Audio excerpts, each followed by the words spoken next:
صحافی کا بیٹا بھی ہوں.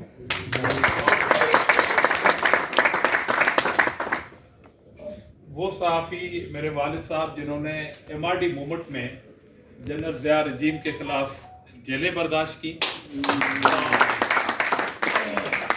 اظہر جتوئی صاحب، نیئر علی صاحبہ، آپ کی تمام کابینہ جو منتخب ہوئی، میرے ساتھ آئے ہوئے پیپلز یونٹی کے پریزیڈنٹ اسلام آباد کے رمضان لغاری صاحب، شاہ محمد صاحب، عباسی صاحب، مجھے بالکل اس بات میں کہتے ہوئے خوشی محسوس ہوتی ہے کہ میرا جو بطور صحافی ایک چھوٹا سا ایکسپیرینس رہا ہے معاشرے میں اس لحاظ سے بٹ صاحب کو اپنا قائد بھی کیا.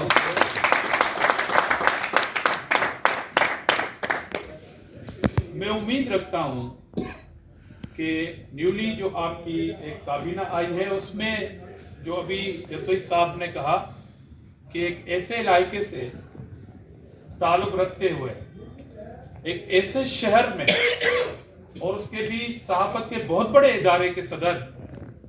اور الیکٹڈ صدر بننا، یہ آپ کو میں ڈبل مبارکباد دیتا ہوں. اور ان کے ساتھ ایک اور میرے لیے باعث فخر اور خوشی کی بات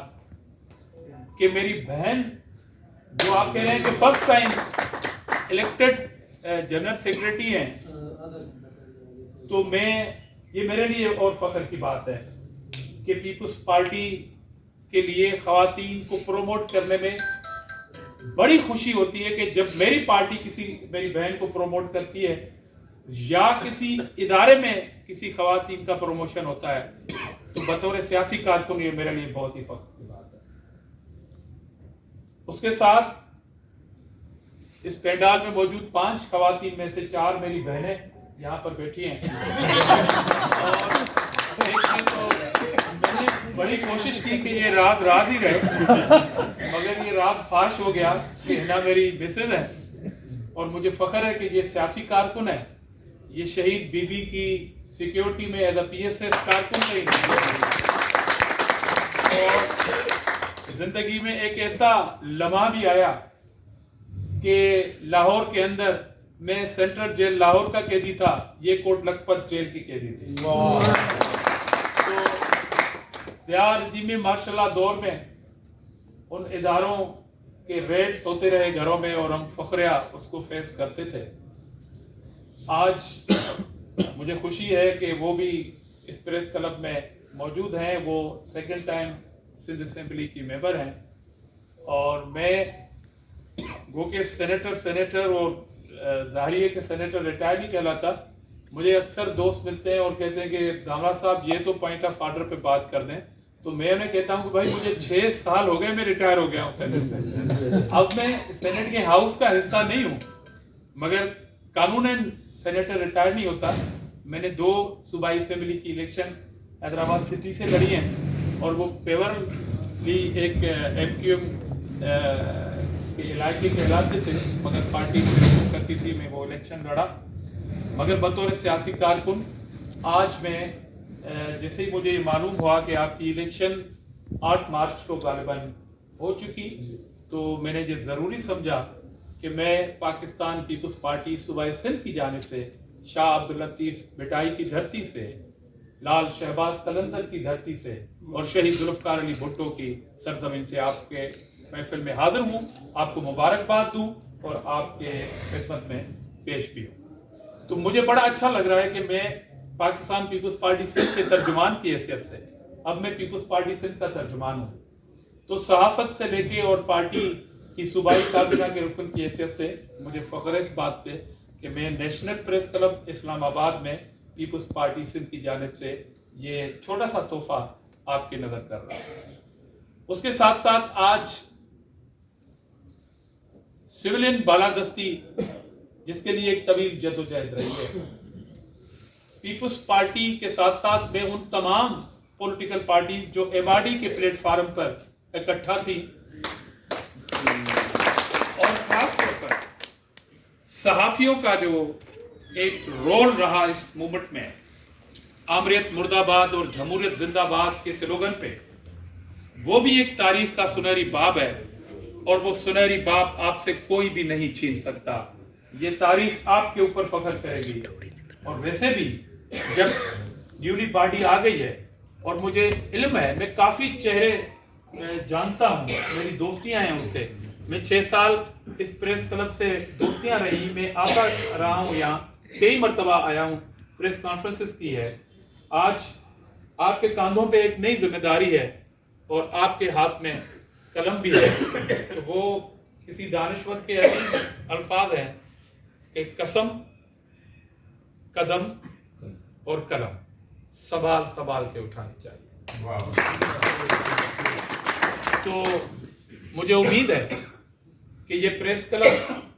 جو بظاہر محکوم، مظلوم اور بے آواز طبقات کا ہائیڈ پارک ہے، جس طرح یو کے میں ہائیڈ پارک ہوتا ہے، ایک اسپاٹ وہاں پر ہوتے ہیں اور وہاں پر لوگ اپنی کیس لے آتے ہیں، تو بنیادی طور پر یہ ایک 4 دیواری کا کوئی حال نہیں ہے. میں سمجھتا ہوں کہ ان تمام بے آواز، محکوم اور مظلوم طبقات کی آپ جج ہیں، آپ وکیل ہیں،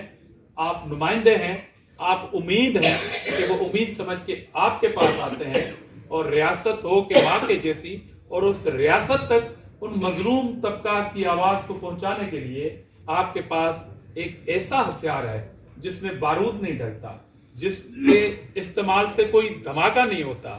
جس کے استعمال سے کسی کی جان نہیں جاتی، بلکہ وہ آپ کا قلم ہے. اس میں بارود، وہ شاہی ہے، وہ جب چلتی ہے. آج تو قلم کا زمانہ گیا، مگر آپ کے ہاتھ اور آپ کے ذہن میں موجود وہ موبائل ہے، وہ واٹس ایپ ہے، وہ ای میلز کا بھی زمانہ گیا، فیکس بھی چلا گیا ابھی. اب تو اس موبائل کے تھرو بیٹھے بیٹھے یہاں پر کی ہوئی گفتگو آپ اقتدار کے بالا ایوانوں تک پہنچا کے ان کے کھلبلی مچوا دیتے ہیں. اور یہ صحافت جس دن کمزور پڑی اور یہ صحافت جس دن ختم ہوئی، میں سمجھوں گا کہ اس ٹائم ریاست کمزور ہوئی. ریاست میں موجود وہ تمام مظلوم اور محکوم جو طبقات ہیں، ان کی آواز ختم ہو جائے گی. اس لیے ہم سب پارٹیوں کی یہ ذمہ داری ہے کہ وہ ان اداروں کو بلا تفریق اس بات کے کہ میری پسند کا کوئی صحافی عہدیدار بنا، صدر بنا یا سیکریٹری بنا یا نہیں بنا تو تعاون نہیں کرنا ہے، بلکہ تعاون سب سے زیادہ ہونا چاہیے. اور آپ کا ایٹیٹیوڈ، آپ کا عمل میرے خیال میں وہ مجبور کرتا ہے کسی بھی حکومت وقت کو کہ وہ آپ کی طرف دیکھے، آپ کو سنے اور آپ کے مسائل حل کرے. بڑا عجیب لگتا ہے کہ آپ ان جو میں نے یہاں پر بیان کی کہ ان طبقات کی آواز کو بنتے ہیں، آپ ان کے لیے لڑ جاتے ہیں، اور مجھے پتا ہے کہ آپ دشمنیاں لے لیتے ہیں، حکمرانوں کی دشمنیاں ہو جاتی ہیں آپ سے اگر آپ کسی مظلوم کی آواز بنتے ہیں تو. مگر آپ کے ادارے میں یہ جب میں صوفے پہ بیٹھا ہوں تو مجھے خیال آیا کہ ضرور ان کو چینج ہونا چاہیے، ضرور اس حال کو بہتر ہونا چاہیے. آپ دوسروں کا حال بہتر کرتے کرتے اپنا حال بے حال کر دیتے ہیں. تو اس لیے پولیٹیکل پارٹیز کو اور پولیٹیکل گورنمنٹس کو اس طرف توجہ دینی چاہیے، ان اداروں کو اپنا ادارہ سمجھنا چاہیے، کیونکہ 5 سال کے اقتدار کے بعد وہی پارٹی نے اپوزیشن میں جانا ہے، وہی پارٹی آپ کے پاس بھاگ کے آنی ہے، اسی پارٹی نے آپ کو کہنا ہے کہ مجھے پریس کانفرنس کرنی ہے، اسی پارٹی نے کہنا ہے کہ جی میرے کارکن گرفتار ہوئے ہیں، ذرا یہ خبر تو چلائیں. مگر یہ المیہ ہے، اور میں اس بات کا اعتراف کرتا ہوں کہ جب ہم حکومت کی کرسیوں پہ بیٹھتے ہیں تو پتہ نہیں کیوں ہم اپنی اس آواز کو، جو پریس کلب ہماری آواز ہوتے ہیں، جو پریس کلب ہمارے پلیٹ فارم ہوتے ہیں، جو پریس کلب ہمارا مورچہ ہوتے ہیں، ہم انہیں کمزور کرتے ہیں. تو یہ المیہ ہے. بطور سیاسی کارکن میں ایڈمٹ کرتا ہوں، میں مانتا ہوں وہ کہ میری پارٹی کی صحافت سے زیادہ دوستیاں ہیں، ہم نے پروموٹ کرنے کی پوری کوشش کی ہے. میں زیادہ بات تو نہیں کروں گا. بٹ صاحب آپ جیسے سینئر دوست کی موجودگی میں شاہ محمد نے کچھ حجت کی ہے کہ سندھ گورنمنٹ کے حوالے سے میرے خیال میں ہم نے ماضی میں بھی کوئی خط و کتابت کرنے کی کوشش ضرور کی تھی. ایک بار پھر میں کہوں گا ہینا کو کہ آپ اسمبلی ممبر ہیں اور آپ جو انفارمیشن کے وہاں منسٹر بنیں گے، میں تو کوشش کروں گا کہ جو فیڈرل کنٹری ہوں اور وہاں کے چیف منسٹر سے مل کے